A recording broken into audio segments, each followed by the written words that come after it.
to our community and help us all get better at making choices, whether we are in the middle of caregiving, planning for caregiving, or just have some questions, obviously, that come up because we all know this is pretty complex. Today, we're focused on all types of medical equipment, which I think is a broader spectrum than what we normally think about.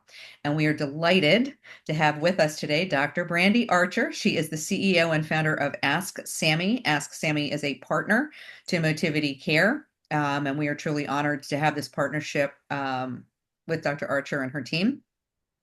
She's also a board member for the Truman Heritage Habitat for Humanity in her area and a founding director of Accessible Living.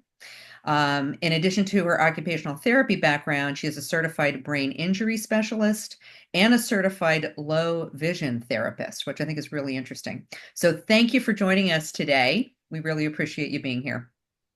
So glad to be here. I love to have the conversation. Well, wonderful. As we kind of alluded to, we tend to think of medical equipment as things like wheelchairs and shower stools and maybe walkers, but there are broader categories of medical equipment that we may not be thinking about. Can you kind of give us an overview of what those are? Yeah, definitely can. So the things that you mentioned are the things that we think about most often, and that has to do with mobility. And that is the main reason that people end up with medical equipment, right? It's because you have a change in mobility. The thing that I like to highlight, though, is that there are pieces of adaptive equipment that can serve your needs across all spectrums. So whether that's being able to use your hands and arms better, let's say we have Parkinson's or tremors, there's tools for eating and making your tremors a little bit easier to deal with. And if you're having trouble with reaching and getting to your cabinets, there's tools to bring those cabinets down to your level where you can actually reach them at. There's also, you mentioned that I'm a low vision therapist, and that is one of my biggest passions because it's one of those invisible disabilities a lot of the time. When people have limited vision, you don't always know. And there's tons of equipment to help with managing low vision. There's equipment to manage incontinence. I know you think about disposable briefs, but there's also reusable chucks that you can wash. Those are those bed pads that can go on the bed. They serve two purposes, actually. You can make sure that we don't get any liquid actually on your bed, but also if the person needs help moving in bed, those are great draw sheets to pull from. Um, there's a cool bladder scanner that will tell you when your bladder is full so that you can get up and use the bathroom without having an accident. So there's all kinds of things that happen in that space of incontinence and also edema management. I think sometimes we only think about lymphedema, which would be clinically based, like swelling in your legs that need the specialist to deal with. But you also have swelling when there's like cardiac heart failure, or sometimes when we have diabetes, or sometimes we have cellulitis and we have a hard time getting that swelling out. And help managing the swelling can be really important about getting your mobility back and being able to step in the tub or getting up and down your stairs. So there's something for everybody, really. And the cool thing about adaptive equipment is that people are making new stuff all the time. Yeah. And I think it really is an interesting place where you're seeing a lot of innovation. Um, Hmm. Also, I know that would you consider, I'm going to say like an add to this, like I think of sometimes like specific types of security. Um, Hmm. we don't think of that as medical equipment, but I think about, somebody who needs an automatic lock, like they can't really get to the door, but needs something on their phone. So we may not think of that as medical equipment, and yet it really enhances quality of life and security, obviously. Different kinds of security cameras, depending on where they are. So for us, that's in the realm. I'm also, if you could talk just to touch a little bit, because I know you're the vision, like we don't think of vision, right, as a medical Hmm. equipment area, but I'm very curious about that piece of it. So if you could share a little bit about that, I think we'd appreciate hearing about it. Yeah, let me tell you a story about a patient I had before. She was bedbound and she literally bedbound, not like I'm sick and tired and have a hard time getting up. Like she could not get out of the bed without a mechanical lift. And she lived by herself and she wanted to keep living by herself.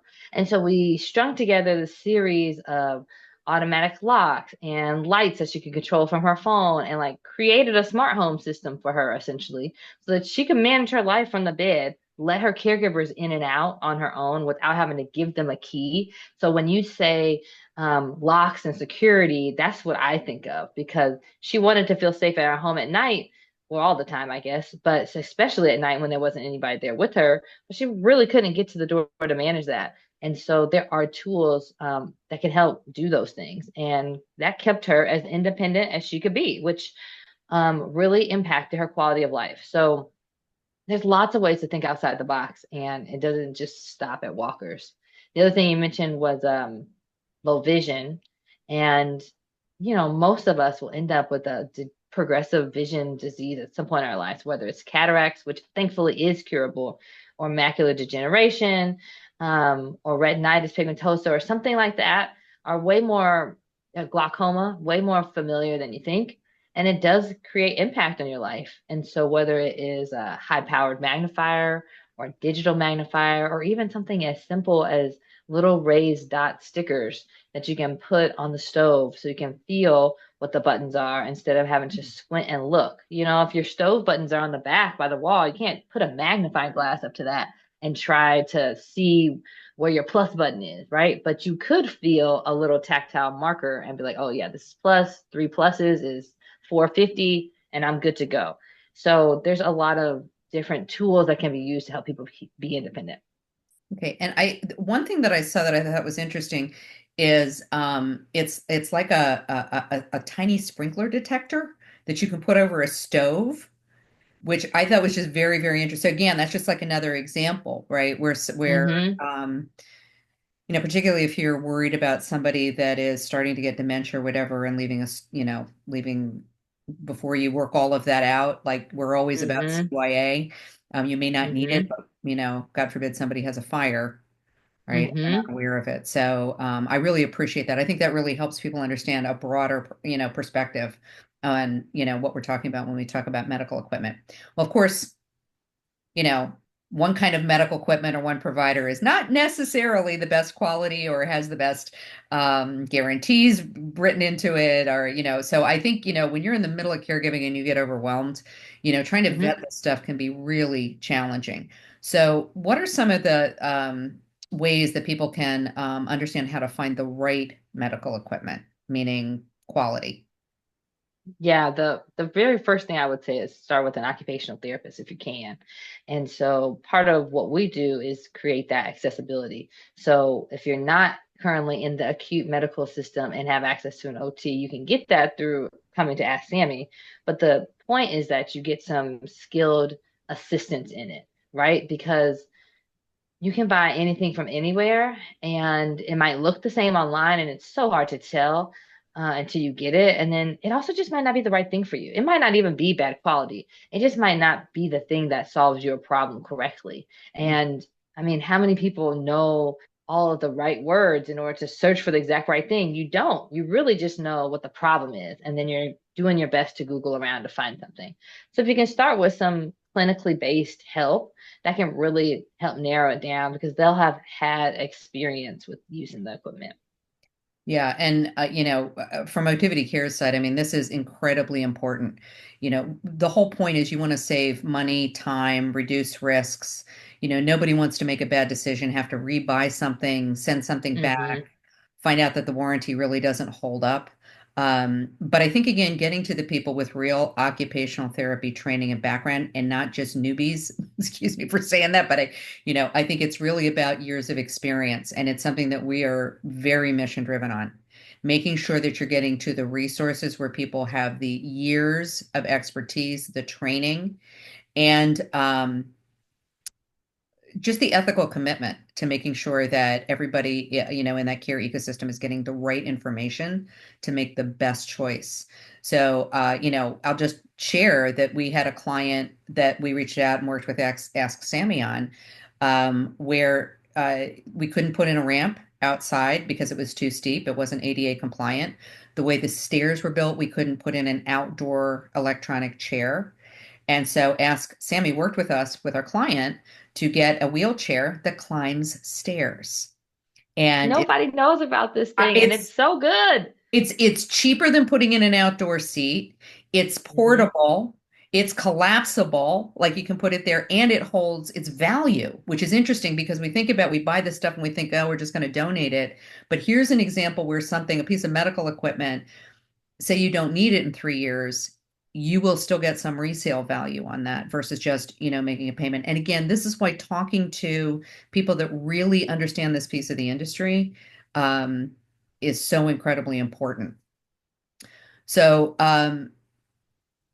everything is about strategy, right? Maybe we're Yeah. planning for or we're in the middle of, and what are some of the things that if you are caregiving for somebody or you are starting to need more things around you, what are some of the strategic things you really should be thinking about? What are those priorities? My very first priority is to do it early, to be in advance. So pay attention to what's happening now and what you expect to maybe happen in the future and act on it sooner than later.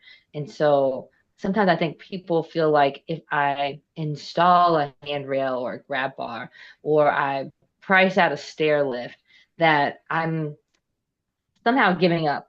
And it's exactly the opposite. I think it's a mindset shift because you're just saying to yourself, I don't do things in the same way that I used to.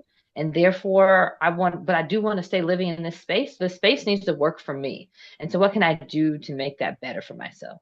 And so, being proactive is like the number one thing because that's the hardest thing to do. We are not proactive. Humans are not proactive, right? And so, But not enough. Yeah. some, but I just feel like we go against the grain when we buy insurance and we do things in advance because we're kind of wired to not do that. So I like to emphasize that first. And then the second thing I would say is all is another proactive thing, which is prevention. So even if you haven't had a fall, even if you're not bedbound, even if you're not struggling, preventing those things from happening in the future helps make sure that you can be as independent as possible for as long as possible.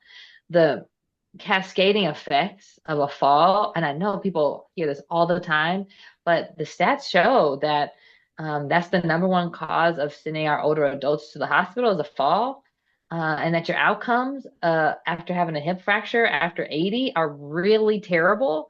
And so we are stressing that so much because that's technically preventable. If we take up our rugs, if we make Right. sure that we have clear spaces and less clutter, we have places to hold on to that are safe and secure where we want to hold on to. So, like, we're not pulling on a towel bar and we're not holding on the doorknob in the bathroom to get up from the toilet. Those are all like the little things that seem like nothing because you do it all the time, but can easily turn into a fall. And then you're like, they're asking you at the emergency room, how did this happen? And you're like, I don't know, it just happened so quick. Well, preventing those things is really what the key is.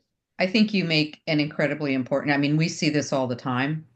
Oh, Hmm. they'll be fine, they'll be fine. And you're right, hip fracture, head injury, because, oh, it's just not that bad, or I don't want to bother somebody, or I don't want to say something to my mom or dad or older or grandparent or whatever it is.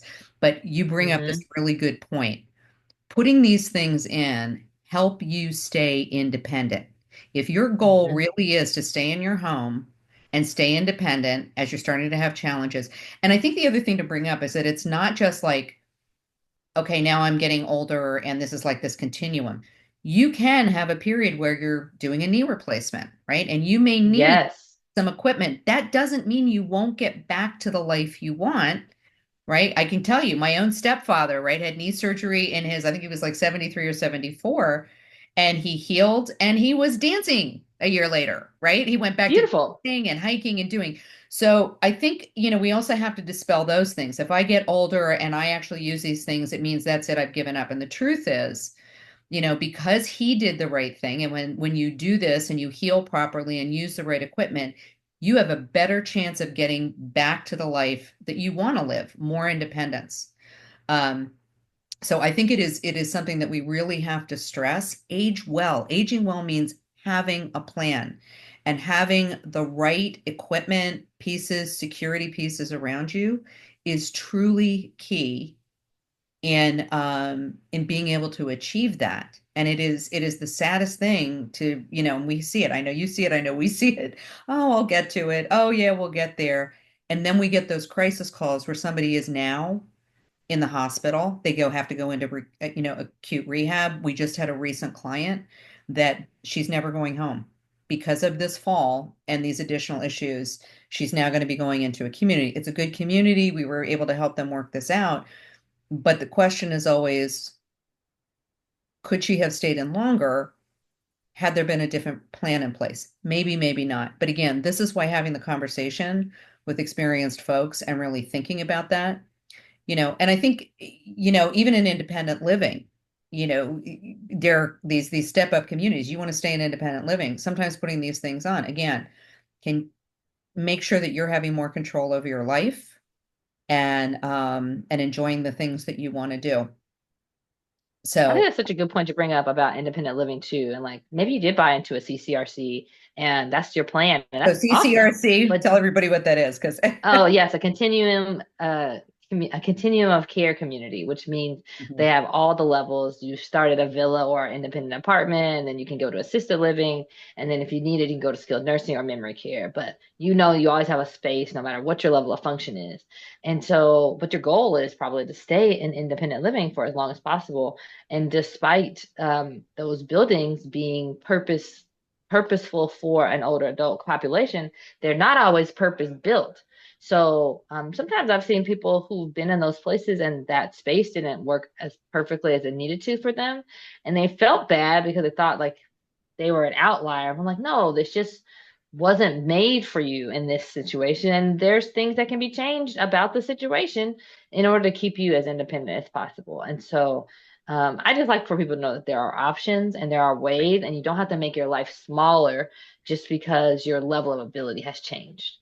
right. And I think you bring up a really, really good point. And it is something that we do collaboratively, helping people with think through different types of retirement communities. What's best for you?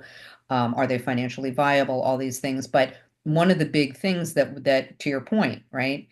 If you need to bring in medical equipment into that space, is it built for that? And I think even thinking through if you had to bring an aid in for a limited amount of time, what would that mean? So, I'll use my own family as an example.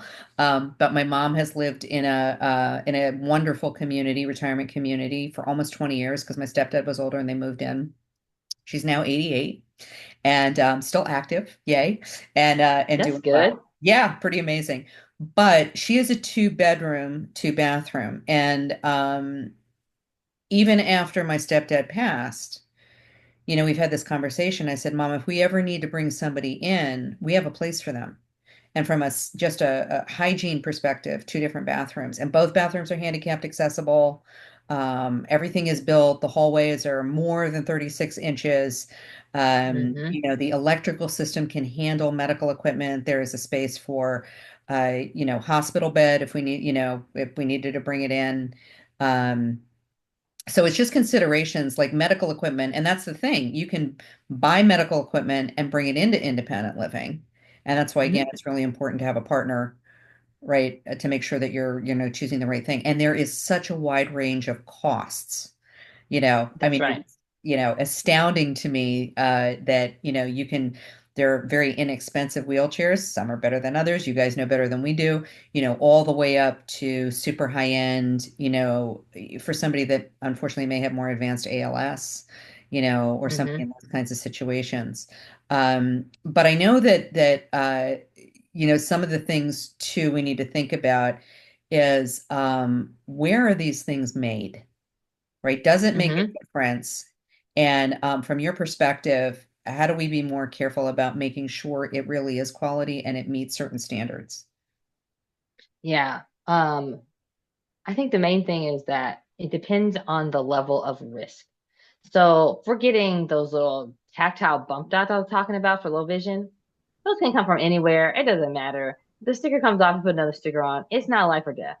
But if we're getting a hospital bed or a lift to move somebody's personhood, you need the risk is high. So if the bed breaks or the lift drops out all of a sudden, or let's say it doesn't malfunction in use, it just is not functioning, and now we're stuck in the bed and we can't get to where we need to go, that's problematic. We might miss a doctor's appointment because the thing is not working. And so when you have a bigger piece of equipment that's moving or holding a person's weight, is my rule, you should have a service provider that's available to you.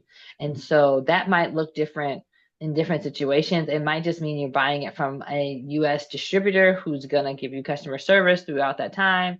Or in the case of something emergent like oxygen or a hospital bed, you want a local provider who can come into the house and fix it or bring a replacement something for in the meantime, because those things are really important to have. And so I know that doesn't work for everybody's situation, but in the ideal world, that's what I'd do. Yeah, and we work, again, we're all about collaboration, that bringing the right experts together to have more comprehensive care and make sure that our collective clients are making the best choice for them. Again, we're never here to tell you what to do. We're here to give you all the information so that it meets your insurance needs, your budget, your specific personal needs, and not just a list. That's the thing that we're both Hmm. pretty adamant about. They say, oh, here's the 8 wheelchairs. Okay, well, how do you know? Right? And how much time is it going to take you to vet all those things? So collectively, it's really important for us to make sure that the folks that we work with get all that information. What is the warranty? Is it white glove shipping? Are they going to take away something else that might be there? Is there a local provider that can service this if something breaks? Right? Who is responsible for all of these things? Because you're right, it isn't just buying Hmm. a piece of equipment. Even a lift chair is a great example, right? So we've had Hmm. a client where the chair was fine, but the button, right, to move it up and down, Yeah. that Yeah. wiring had just gotten disconnected. It was probably because of the cleaning person or whatever. So knowing, to your point, that there was a local provider that could come and just swap that out, is very important. But it's also the reputation of that person because they are coming into your home. And so this is the other thing that we're very adamant about, right? It's not just about that equipment, but who are the service providers that may be servicing that equipment? What is their reputation? Do they have the right insurance in place? How long have they been in that community? We want to make sure that that is not a risk. Uh, Yeah. when anybody comes into your home, right? You can buy this stuff, but who's installing it? Now, if you live in a Hmm. community, you might have the community handyman or something like that. But, it is very, very important to make sure that no matter who is coming into uh, someone's home, that they've been fully vetted so that there are no risks. They're not going to, it's terrible to say. And, um, luckily we've seen very, very little of that, but it does happen sometimes. And Hmm. especially if no other family member can be there, that is a vulnerable person. And so you want to make sure that whoever is coming in to deliver, service provider, maintenance person, whatever it is, that they also adhere to a level of ethical behavior to Yeah. keep everybody safe. But yeah, so I know we just touched on it a little bit, but again, when you make this investment and you're paying for something, or maybe you're trying to get it approved, but you need it right away, right? And you just pay for it out of pocket, Hmm. whatever. I mean, I think the big question goes back to, can some of this stuff be resold? What types of equipment can be resold? Um, and typically, where Yeah. would you do that? Yeah, that's very different depending on what kind of equipment it is. The first thing I'd say is even though we're talking about this as medical equipment, almost all the things we talked about are not covered by your insurance. And so the things that are covered by insurance, you should use it for. There's just five things. And then that's how you get a local service provider. And then you're not paying for it. So you don't have to resell those things. The things that you need to buy out of pocket, it can be challenging to sell them on Facebook Marketplace. Sometimes they will unlist them. I think because of the unique nature of medical equipment, but there are in every state and every community, there is a state assistive technology program. Hmm. And almost all of them have a kind of like a Craigslist for equipment. And so you could post your information up there, and somebody else looking for something refurbished can come find it from there. And then they're not really in the middle of the thing. They're just creating creating the ability to connect, and then the two of you connect, and then you sell the piece of equipment that you have. Because so many things cost a decent amount of money and can outlast our need for them, and can still be perfectly good condition to be used. So that's like my best go-to for reselling your equipment. I think that's good. I think there are also, from what we've seen in many areas too, nonprofit organizations that you can Hmm. donate to. So you can get a tax write-off from some of these. That's another option, Definitely. to think about. Um, and I even think about, I know this sounds, this was when I was in my late 30s. I ripped up my leg terribly and I used a walker in my house because Hmm. Hmm. easier, safer. It was one of those lightweight triangle ones versus trying to get around Hmm. on crutches. So I think it's just something to think about when we think about medical. It's not just about aging. That's Um, right. it's about being prepared. So if you are going to have a particular kind of surgery, um, there are things you may want to think about. If you're going to be incapacitated for a while, again, with, a major illness or you're recovering from an accident, um, Hmm. it doesn't matter. Care is care is care. And so if you can pre-plan, as we said, this is coming, you kind of know what your house looks like. So even as you're planning to age at home, right? Is it realistic? Do you have all kinds of different levels in your home? Could you get a wheelchair around? Do you have a bathroom, kitchen, and sleeping space on the same floor? How Hmm. easy is it to get in and out of that home if you had a medical emergency? Um, but putting in the right equipment, the right medical equipment, can be a real solve for a lot of this and keep you in that house a lot longer. And so, again, we're at hour, and I thank you so much for everything you've shared today. I think you've enlightened us and educated us, and we just deeply appreciate the partnership. And hopefully, we've helped some folks out there answer some of their Sounds questions. good. Yeah. So, thank you again for being on, whether you're live or, listening to the recording. But Motivity Care really is here as your hub to get you to the best vetted resources, keep everything coordinated, make care giving easier, make aging more secure. We want to make that journey easier all the way around, whether it's for you or whether you're the adult caregiving child, which gets thrown into this and kind of throwing up your hands. Um, we provide a free initial financial care planning review, which is going back to what you said. People don't understand what does get paid for and what doesn't get paid for. We've got some major changes happening in this country. So making sure that you have the right people thinking through the financial piece of this, um, can really protect what you've worked for. So we encourage you to think about that. Please contact us if you have any questions or need any additional information. We're always happy to get you connected to Ask Sammy. If you call them, please mention Motivity Care. And we want to thank you again and look forward to having you next month, where we are going to be talking about Medicare claims, which can sometimes be a challenge. So thank you. We hope everybody has a great day, and we look forward to hearing from you soon. Bye bye. Bye.